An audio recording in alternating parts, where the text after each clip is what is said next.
crois que dire que Fally solo là na bandeko ba combattant ko défier bango te ko défier combat na bisoté parce que papa ouais mafulanga musée bakala jakuba père son âme ba combattant ba obeta dia betati le roi de la forêt ouais rason ouais Tony ça version là que le gars l'histoire comment même yé monde nga betati Tony le gars ouais rason te confie le midi papa na ouais botaye Fally a betati tous ces grands là n'ont pas joué les qui n'a écoute héritier watanabe a betati.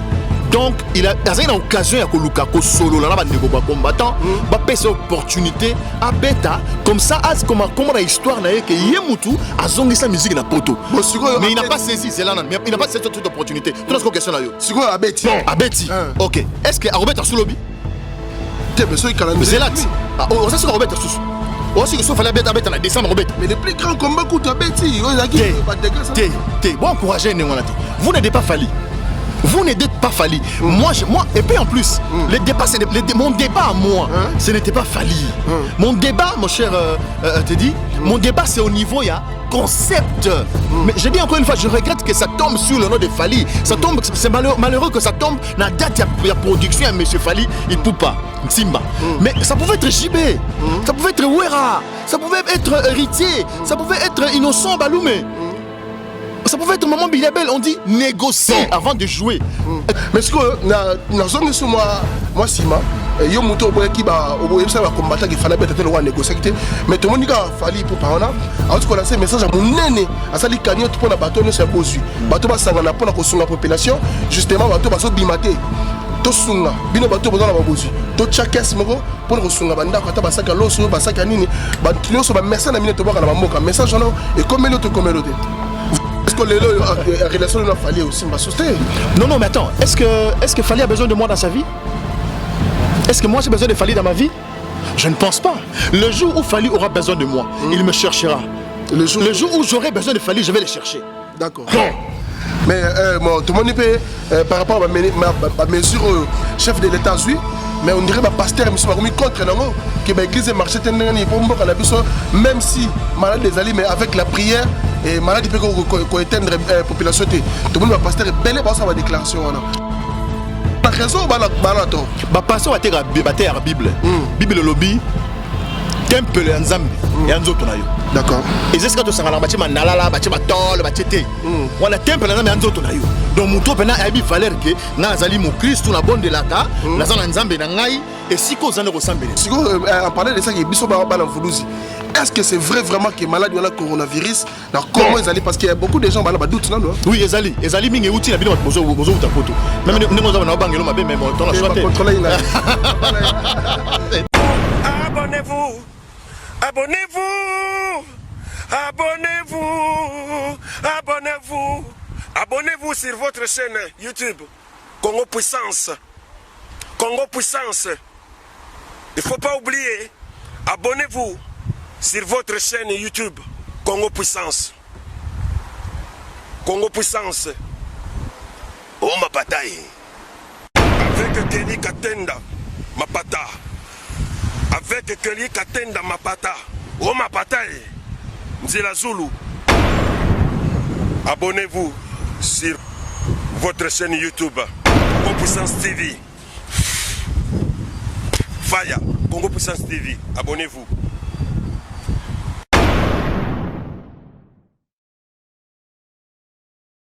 Voilà, merci beaucoup Bandego Balandi à www.congopuissance.com. Merci, vous êtes tellement nombreux en ce net moment, vous êtes partout, dans le Canada, dans les États-Unis, dans Paris. Bana poto ebele bo talanga bo yebi ke Kelly Katenda na minute dans le Kinshasa. Donc Kinshasa parce que c'est un failli toya. Mais ne besoin au monde nga awa ndenge makambo za ko leka ebele makambo ya mboka na biso. Nazaki obligé na ko luka pe mutu moto swana ye na ki ko luka vraiment na kitaki na terrain pour na ko zo bongo Jakinda la to swana makambo za ko leka na mboka na biso actuellement. Opinion so bo yebi oza pe ko handicapé même mboka quelque part. Et on a besoin de me ko Jakinda la na 4 émissions yo boza pena attentif to me ko swana mo ebele sur quelques points après ce point de vue na ye personnel ozo kansala makambo za ko leka na mboka na biso en ce moment. Merci beaucoup quant à moi. moi je dis un grand merci à l'équipe technique Zabra Lukusa et Nkanzouzi derrière la caméra. J'appelle Jacqueline Dalla, Sarah Kokoya. Bonjour grand frère, vous allez bien? Bonjour, ça va, ça va. Ouais. Bon dimanche, hein? Toi, ça l'émission dimanche. Toi, on a Bibois, dimanche, chez les Sébastien. Voilà. Donc, so commis chez les Sébastien, tu sais que a Bibois. Déjà, on a autant de l'adresse. Au lobby, il y a la Bible. On a fait la Bible. Pour une choix, on fait la Bible. Il faut faire le centre-ville, la ville, la Voilà, moni qui ne commence qui n'est pas complexé. Voilà. Il y a tout pendant pour Botami, Boulanga, Fona Keka Poto. Fona Keka Poto, en tout cas, Fona Keka Mikileke de France. Parce que Bisso bon, Bisso Boulanga, Fona Fana na Bible. Pour ça la moni, au monde exact. T'es bien, pas bien, normal. Donc, cité à Sika, ville Kinshasa Sika Yakoto. C'est vraiment une nouvelle ville, donc cité à bien. Donc, est-ce que là pour un pied à côté peut-être? Oui, et quoi ça la pega on va baisser ça. Mon son nous on va te quand la pierre à ségué, on va se voir danger. On a danger. Je suis pas de la génération de danger. Non, je suis pas de cette génération là. On a une génération correcte. Et puis que non, hermo na zanga rapide Damas, hermo na souffraka, hermo na va mutu quoi. Pour ça humain. Na robé la paix, na ko quelle la paix. D'accord. Mais la minute, ok, elle est là. Elle est là. Non, ça fait 5 ans que ça l'a raté. Oui, vite. Avant d'en parler, ça l'a raté, donc c'est normal. Voilà. Merci beaucoup, Jacqueline. Déjà, on a Ken ou un bibiso. Il s'est fait plaisir à trop pour toi. C'est vrai que quand on a respiration qui toko. Merci. Et qu'on évite pas mal de bébés. Mais en parlant de ça, déjà, tu as les locaux Oyo. Et bouger dans le monde entier. Ils appellent les Cambodgiens, les Congo, mais dans le monde entier, maladie Oyo. Et ils ont bombé ça, maladie Oyo. Et saccagé pendant le monde entier, comme il y a coronavirus. Bon, les gens qui ont des mesures, les amis. D'abord, point de vue non pour la maladie Oyo, si on a battu les spectateurs, on a il y a les bossos qui malades Oyo, biso descendant voulu qui manque et au mabisoté. D'accord. Il y a les bossos. Dans le but que se protéger. Il faut se protéger. Ils vont dans la France. Dans la France. Oui, en France oui. Donc soit tu se protéger, il y a France, toi en France, mon de la raison en coufa. Donc tout se protéger pour te panza yangote. Et tu par exemple là des autres boma mais biso bato to zali ba descendant voulu qui manque et bon matin mutu morote ba cha mitu la wonding mana ezali maladie mo prophétique o yé pour fongola biso mi to so là ah to za génération ni to za ba descendant ya banani on to tika to sundo la nzambe la biso ezali ce qu'on a ngonga to baluka to ta nzambe so to senga bolimbisi pour to zonga pela en communion na nzambe la biso pour moto moindo azala banzambe na ye azana bokela mu na ye azana ba valeur na ye ya mo biso so biso ka mo museluka pa ma o mukusa awa ozuka ai oyo damango après seulement moi tiède au meli mbamo esili to bela maladie oyo awa déjà na février na décembre janvier awa to bela maladie o pena kosu chemuso o chezolo do miezo kitayo ozo mo ndiri ndengana dai to nini to bela ngo ya pas longtemps mutu to bela na munakina mais on dirait que diba et mon pepe ke na gezongi donc to mi batela tous ça l'effort et bien maintenant l'ambour la bise si là pour tous ça bateau notamment la mikili nyonso donc ezaka ya okeba yango na sala keba bato lobi on a lobi so meli bulu kutu obiki obiki na yango te bulu kutu la cure préventive to mesana ah oui bulu kutu te e ba tizan batina so ba koka matiti boy la so la bien avant que nous Sinda c'était des années tiba et sobé mais bulu kutu peut-être il casse bien il casse mon boy donc balinga ngomon de temulai mo boy voilà ah bien on a voilà il y a on mélange on a préventive donc ça dit chaque on mélange ne tu sautes ta poids boy mélange sans soukali et son fort mais si on parlait de ça qui biso ba na Vuluzi est-ce que c'est vrai vraiment que malade wala coronavirus na comment ils allaient parce qu'il y a beaucoup de gens ba doute non oui ils allaient mingi outil na bino bozo utapoto même nengo za na bangelo mabe mais on a choisi contrôler bon Alexandre bon voilà donc et bien de besoin donc on a choisi mais seulement yeba qui kopesa bato mbote na bogo mingi te et puis so ningo kosola net kosola tsum to ngo so tsum na maboko te ko tsum na maboko te peka boy tsum au bombi li peka deuxièmement bato bola ta masque non papa muto zola ta masque za muto zo bela maladie. D'accord. N'a pas médecin, ne pas le masque. Masque est uniquement il y a muto azana bokono, n'a pas personnel soignant donc ba minganga ne ba le masque. Pour nini? Yo so la ti masque lelo. Il y a pas qu'après 3 heures faut changer masque wana. Voilà. En plus c'est masque comme masque 3000 francs. Sur la ti masque il y a qu'après 3 heures changer parce que so au gardant après 3 heures ils ont gardé microbe. Aux on a parlé microbe la parler. Bah toi ça il faut faire très attention. Masque ça masque il y a relate dans le ngete. So zo bela te fana mabito fana to vendre na bandako. Ko bamba te ko pesa mutu so mbote te ngoko sola na seli peka ko lata masque te masque ezali pona bato azana bokono na ba oyo bazo soigner bato baza bokono Voilà. D'accord, très bien. Mais si pour la maladie de coronavirus, par rapport à ce que la mesure au chef de l'État a zui, est-ce que vous avez un avantage à la population ou un désavantage à la population?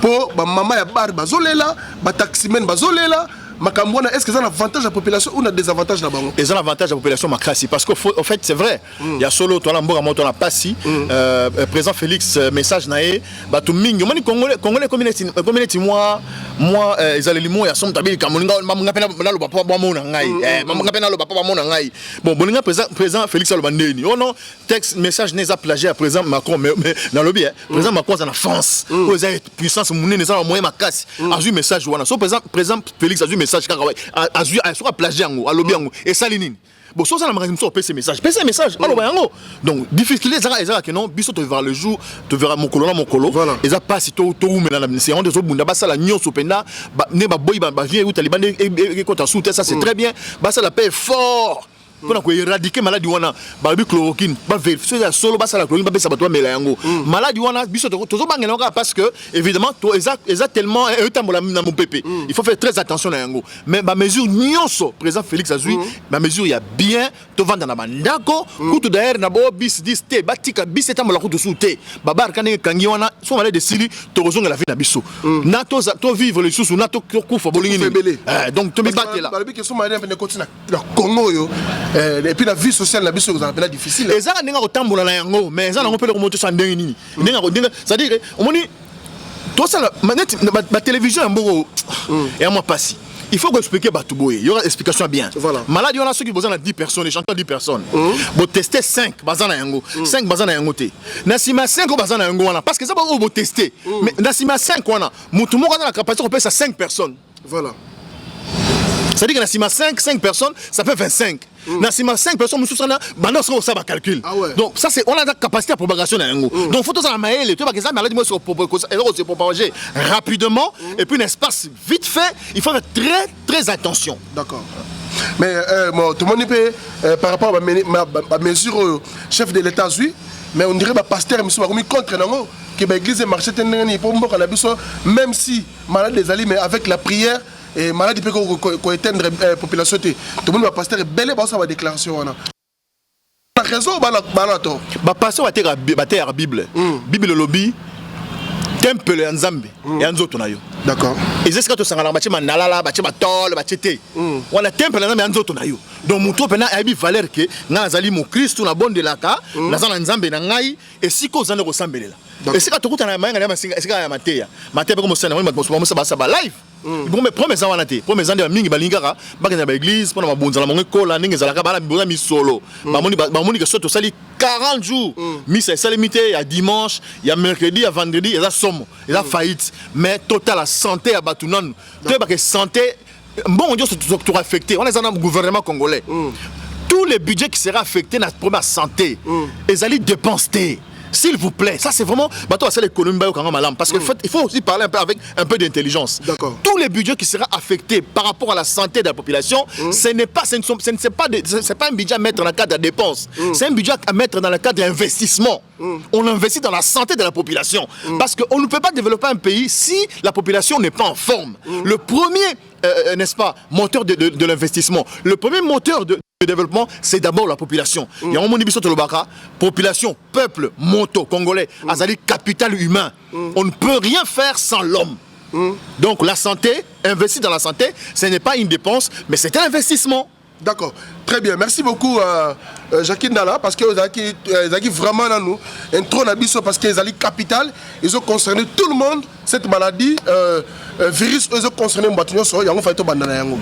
Mais Jacques Ndala ngana ye eloko pene na yaki olukela yo mis à part maladie o yaki na yaki ko lukelo pena makambo yo tayi ko leka dernièrement c'est vrai que olobeli lango trop mais vu que ngala yaki sur terrain na bin occasion on a me retourna yo.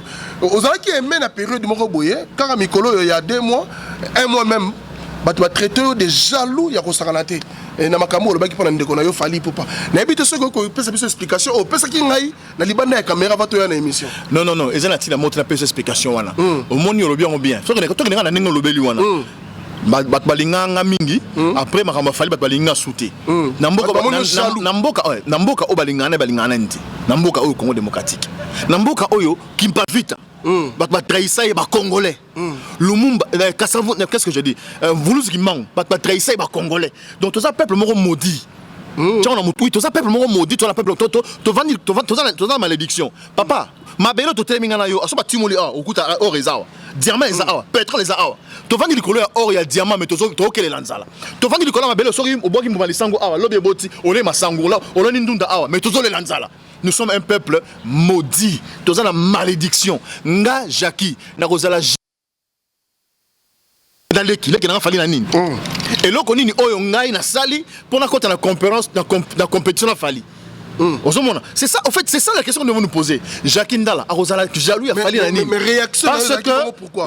Parce que tant qu'il fallait outil abimi quartier latin, journaliste ali bosso, oh ya yambaye, encadré, encouragé. Voilà. On a ma reconnaissance. Nga le message, oh yemoro fali. N'entourage n'a pas comprendre que Jacques Ndala pesa fali opportunité à fongola jeu. Pour la résistance. On est incitation à la haine. Non. Incitation à la haine, c'est peut-être autre chose, quoi. Parce que moi, quand je parle, je m'attarde au moment où on point parce que yo tu peux pas potoyer. Bah tout le monde Jacques Ndala zana ni pas loba, mais yo moni ko tu peux doyer parce que il valeur nanga. Oui, qu'il y a un niveau opinion congolaise, nazana moi un message un mot à dire. Même si je ne suis pas nazana ba galanté, nazana ba soda simalangate, mais ce que je passe comme message pénètre notre communauté. Je crois que dire que Fali solo na bandiko ba combattant ko défier bangote ko défier combat na bisoté parce que papa ouais mafula ngé musée bakala jakuba père son âme ba combattant ba obeta dia betati le roi de la forêt ouais Rasson ouais a toni ça version là ko le cas l'histoire Congo même yemonde nga betati toni ci ko le cas ouais Rasson té ko filo midi papa na ouais botaye Fali a betati tous ces grands là n'ont pas joué les qui n'a écouté héritier wa tanabe a betati. Donc, il a une occasion à Koluka, solo, là, combattant, bah, cette opportunité à bêta, comme ça, comment la histoire n'a que Yemutu a zongi sa musique na poto. Mais il n'a pas saisi, Zelanan, mais il n'a pas cette opportunité. Tu as une question là, yo. C'est quoi Abeti? Abeti. Ok. Est-ce que Arobet a sous lobby? Mais c'est calendrier. Zelat. On sait ce qu'Arobet a sous. On sait que sauf la bête à décembre, Robet. Mais le plus grand combat coûte Abeti. Bon, encouragez, vous n'êtes pas Fali. Vous n'êtes pas Fali. Moi, et puis en plus, mon débat à moi, ce n'était pas Fali. Mon débat, mon cher Teddy, mon débat c'est au niveau, il y a concept. Mais je dis encore une fois, je regrette que ça tombe sur le nom de Fali. Ça tombe, c'est malheureux que ça tombe dans la date de production à M. Fali, il ne peut pas. Simba. Mais ça pouvait être JB, ça pouvait être Ouera, ça pouvait être Héritier, ça pouvait être Innocent Baloumé. Ça pouvait être un moment bilabel, on dit négocie avant de jouer. Négocie pour que les choses redeviennent à la normale. Parce qu'il y a un groupe de compatriotes, évidemment, par rapport à l'engagement, il y a Lutte Nabango, qui se sont dit peu de distractions parce qu'il y a ça. Voilà. Et Fali avait un bon profil. C'est un artiste qui a soutenu, n'est-ce pas, le combat au niveau de pour redénoncer la violation. Voilà. Donc il pouvait bien négocier et se produire. Voilà, Jackie Nakatiote, Naina Bakisaka na Marambo Yolobaki, et l'autre pende pesa qui est bouleversé qui mitu à Batu. Tant qu'on tinda na Batu, le bin Batu, s'il s'agit de bombe na Katia Bercy, Batu Bakoufa. Batu Banga Bakoufa, on a bandé Congolais. Ça aussi c'est une distraction. Bateau bazo kufa na mama yemo awa chaque que na mama yemo bakufi bateau bakufa na vacciner sama na nzela awa na kisasa awa bateau bakufa na choléra awa kufa na babeni kuna na masasi bazana makila couleur verte bazana congolais te. Voilà, donc c'est une distraction. Jackie a un pouvoir nini, c'est ça aussi, c'est ça au fait, c'est ça au fait. Bon, tu peux Jackie va pouvoir avoir un côté. Tu peux Jackie pouvoir avoir un côté. Quel pouvoir, quel moyen Jackie a un revendre na Kinshasa ah na Bibo. Na Bibo, mutumo cha bombe na kacha salon na bakufa. Qui peut le faire? Mais évidemment, je te dis, dans le bas pour communiquer, pour que le message passe. Voilà, nani stratégie bombe qui n'a le pour attirer l'attention. Qu'est-ce qu'il veut en fait dire clairement? Moi je suis professionnel en communication. Mais tu n'es pas professionnel en communication. Non. Quand il y a le bibon, tu es fou. C'est là. Le traqué mental, on a fait bombe, tu es bandé. On a kamikaze. Ah, tu es kamikaze. Somme ta bombe la salle. Zelanan. Somme ta bombe la salle. C'est kamikaze. Mais le Kabila ça on a besoin de l'eau. Donc les Congolais, il n'y a pas de kamikaze. C'était une stratégie communicationnelle pour attirer l'attention sur un message que j'ai passé. Et le message est très bien passé. Il y a un où tu peux te ressentir dans l'émission. Est-ce que que la relation n'a fallu aussi m'a sauté. Non, mais attends, est-ce que Fally a besoin de moi dans sa vie? Est-ce que moi j'ai besoin de Fally dans ma vie? Je ne pense pas.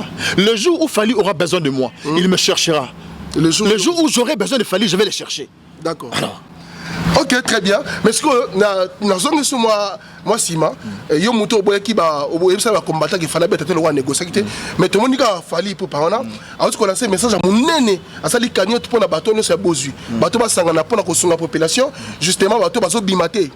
To sunga bino bato besoin na babozi to chakes moko pour ko sunga banda ko ta basaka loso basaka nini ba nyonso ba message na minute baka na bamoka message non et comme l'autre non mais ça c'est mais attends ça c'est génial mais pourquoi les combattants ils le font pas non attends au moins ma benabino ma benabino j'ai dit encore une fois que quand j'ai dit que Fally avait la Bercité ce n'était pas un message par rapport à la personne de Fally, c'était un message par rapport à la musique, au retour de la musique congolaise en Europe. Attention, et ne comparez pas ici Fally avec les combattants. Il faut beaucoup de respect aux patriotes qui se battent en Europe. Ce pays va mal. Ce pays va mal, s'il vous plaît.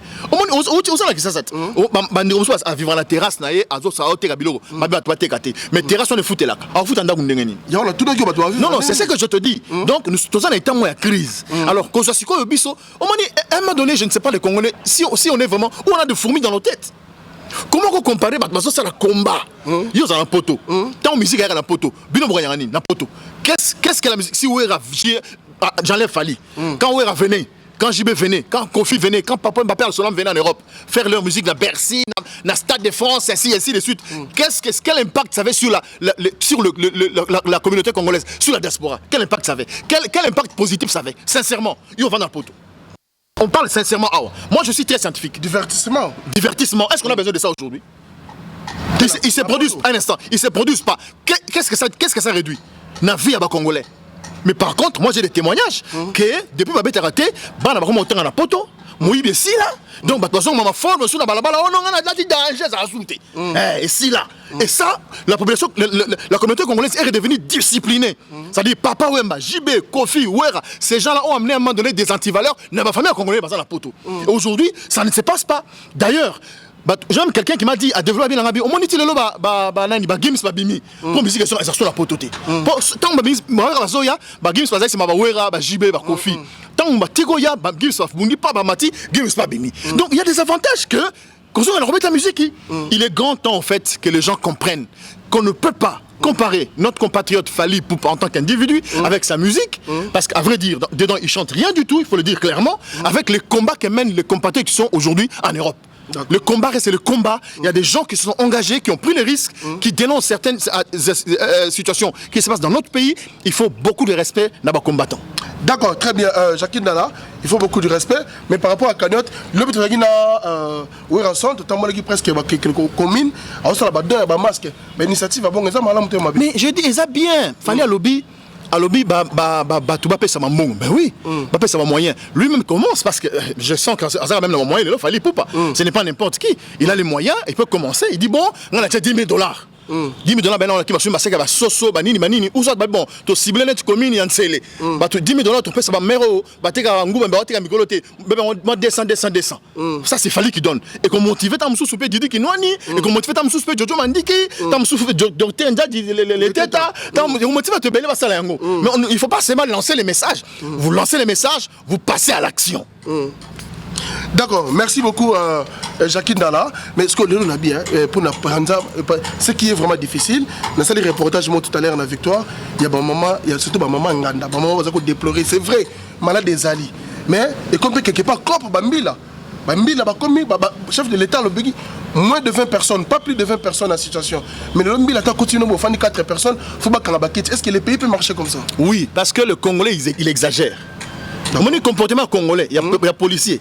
Et ça, comportement de la population congolaise. D'accord. Ouais. Donc la police exagère, la population aussi exagère. Donc, c'est géré. Il ne faut pas qu'on se moque d'un message passé à un chef de l'État. Félix Azamoudi, c'est pas un Congolais. Quand même, c'est le garant de la nation. Il prend son temps, il passe à la télé, il passe un message, et puis on va sec. Est-ce que vous la barre, si vous êtes tombé là? Est-ce que vous êtes tombé là? Est-ce que le gouvernement, vous sauvez Bissou? Tout ça a boyé. C'est que les amis oh maman Olive, quand ma cambo. Chance que maman va taper maintenant. C'est ça. Merci beaucoup, Jacqueline Dala. En tout cas, ce qui était très important, ils ont dit tout d'abord pour passer quand même message pour accompagner le discours. Il y a chef de l'État, on qui dans le monde entier, de rentrer à Vinayo. Alors la population se va au Talayo, la diaspora, la Kinshasa. Non, parce qu'en fait, les gens pensent que comme tu es en opposition, comme tu es le président Félix Trichaki, ça dit au Bobo, il y a ma sur le non, on a l'obligation qu'on laisse ce aux Ali. Ça là, attention, maladie oyo ezali à solo.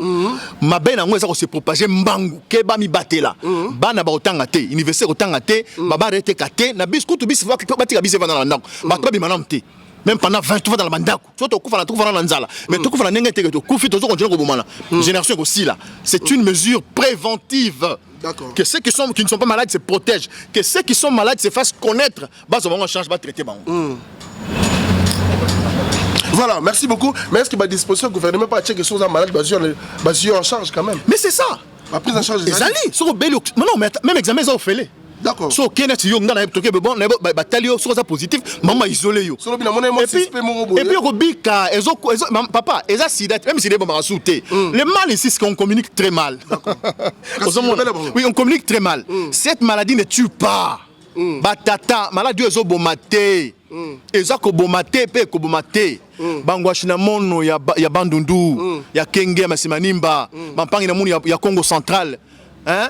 Kimbe voya kena kufa ve kena na talufa ve ya kena talufa ve bana betu bonso mamuka sai munene wenu wewe bat bakoloma ku chuluba disambe jika jene di shebe ya muntu to kajana di ku shebe ya to i ugonja haiwe na itaua mais seulement tous à disposition tu es à disposition ton handicap pour se protéger moko na mi bomba ami batela c'est ce qui est très important. Voilà, merci beaucoup Jacqueline Dala, les messages est passé.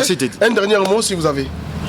Bandeko ya Congo oyo eza mboka bakoko batikala biso elle kama mabele mboka oyo eza na bozwi ebele toza kokufa na nzala na bobola parce que topesi banzambe ya bakoko na biso mikongo mutu moko te na monde oyo esprit ne fungwama oyo azomona ndenge bokoko ezalaka akoki jamais lelo kopesa nzambe ya bakoko mokongo tosenga bolimbisi tozongisa banzambe na biso oyo tangu roi belge Léopold atindi ba évangéliste na ye ba colonisateur ayebisi bango lobi bokende na mboka wana botia bango nzambe oyo mais boye ba ke bato na zana banzambe na bango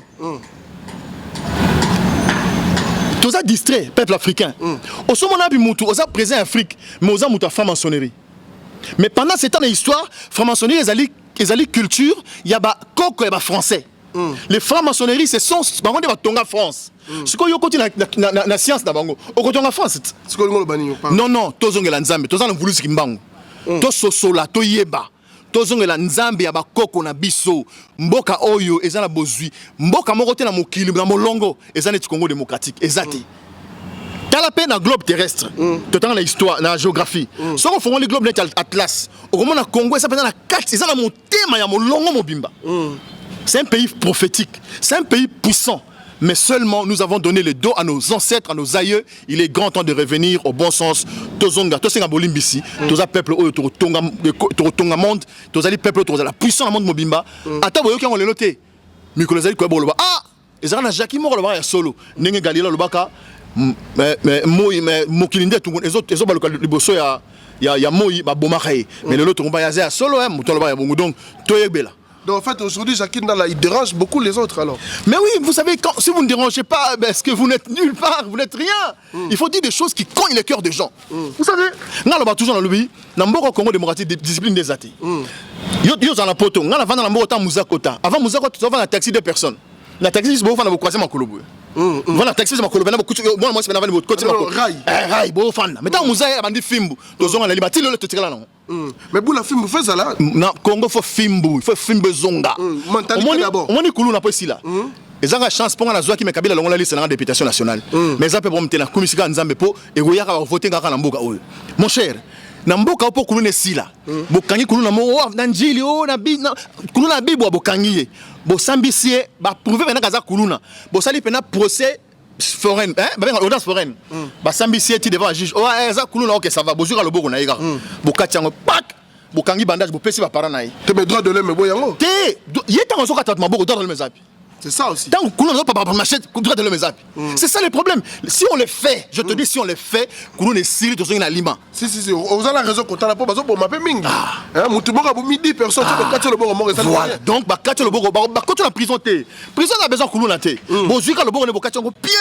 Bozu bandage bu tangi makile tangate bu pesi papa mama bozo mwana mloke nana ndako au moins sokulu dans ça 2-3 fois eko sila une fois sili na ko mata gouvernement Kinshasa na salam. Voilà, mais qui est derrière Jacques Ndala? Parce que quelque part on a assuré trop dans un message en Voulouzi Kimbangu. D'accord. Au moment Kimbangu tant azote ya bat na mboka oyo bat bazay distrait les gens ne comprenaient pas mais lelo non par exemple belé tozo sala lelo so président so qui comme président Boché a prêté serment devant la Bible. Hein? Même Américain va ça là. Donald Trump devant la Bible. Eh, t'es bozu prêté, bozu. Congolais là distrait. Bazu yo. Ba personne au prêté serment comme présent, ba tché Bible. Tout ça dit 60 ans, tout ça la bilan, tout ça. 60 ans, tu prêté serment comme tout ça. Tout ça on est bokoko.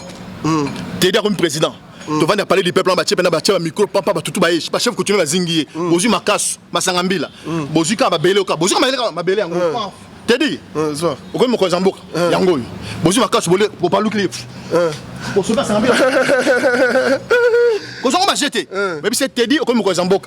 Ok. Personne n'a pas bon. Nzamba, Bakoko Basungayo, Osala Moussa Malam. T'es dit, Sokyo Yibimboko Yamboka, Oyo, Soko Yibiango, Bakoko na Okaka, Balandayo. Mouta comme déjà l'enfida, comme les entreprises. Bon, c'est les cérémonie wana. Ce qui y a eu un écouté entreprise oyo, ba koko balanda yo. Tout ça a 20 ans d'expérience. La puissance de la parole. N'ébissio, tout ça la distraction. Tout ça la distraction néné. Ce pays doit revenir dans ma valeur à ba koko. Tout ça la koko comme très puissant. Alors qu'est-ce qu'il faut faire? Non, il faut des réformes. Il faut se décider. Tout ça le bat. Est-ce que nous avons bang? Non, le bang na makasite. Non, le bang. Attends, le bossé la montée. Papa, le bateau, tout ça non. Ça fait 60 ans. 60 ans, on est où? On est au reculé makasi. Tout la mouka, tout ça est la bokoko. Donc, moka c'est la puissance incommensurable. Mon frère, aucun pays du monde bazana or, coltan, cuivre, maï, zamba, bandiamana zamba, moupepe. Aucun pays au monde. Aucun. Exact. Angola kaka, bah peut-être na diamant de pétrole. Parce qu'on coltate. Mais ça pays eux souffrir collègues. Angola, Rwanda, bah les locaux qui, Congo Brazzaville, bah la pétrole. Mais pourquoi nous on souffre? Mais pourquoi on ne se pose pas? Pourquoi on ne s'arrête pas? Eh, totalement là, oh non, attendez, on s'arrête. Qu'est-ce qui se passe? Pourquoi on n'avance pas? Est-ce qu'on n'a pas un problème avec Bakoko? Tout ça, pardon à Bakoko. To pesi bango mukongo bango ba kolomboka oyo mutu mobi papa na ngai osomala bala manobo sa mena nzamba bakongo nzamba bakoko na tanga bakoko na les bandes te on nzamba bakoko no tanga nzamba Abraham nzamba Isaac nzamba Ezekiel basi oza nzamba ya mpungu nzamba ya Voulouzi Kimbangu nzamba ya Kajima nzamba ya Kajima Mviji nzamba ya Mukenji donc banzamba bakoko no bango wana. Vous coupez vos liens pour rien. On a auto sa coutume, mais ce que ma casse. Contradiction. Il y a un tabac. Voilà. Contradiction. Voilà, merci beaucoup, Jacques Ndala. Merci, mon frère. Il a qui réel plaisir. Merci. Et puis ça va t'amener de là-bas. Mon thé, à Congo, Ngonge Koki, Togo Panza Sango.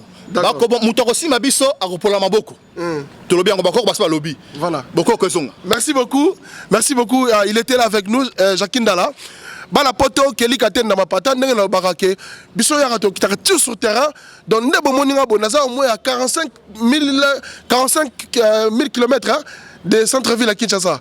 Voilà, donc 45 km pardon, 45 km de centre-ville à Kinshasa na yakawa na commune à Bibwa pour la kutana hein na commune Ansele na kata Bibwa donc c'est-à-dire pour nous appeler Jacques Ndala poto solo anaye pour boyebi par lobaka donc nenga za na message peleki donc en ce moment tout ça compagnie na nous malaba oyo mokonza mboka lobaki pour se protéger biso sto mi batela parce que ce qui est vrai maladie wana za ko exister et za ko boma mais Merci beaucoup.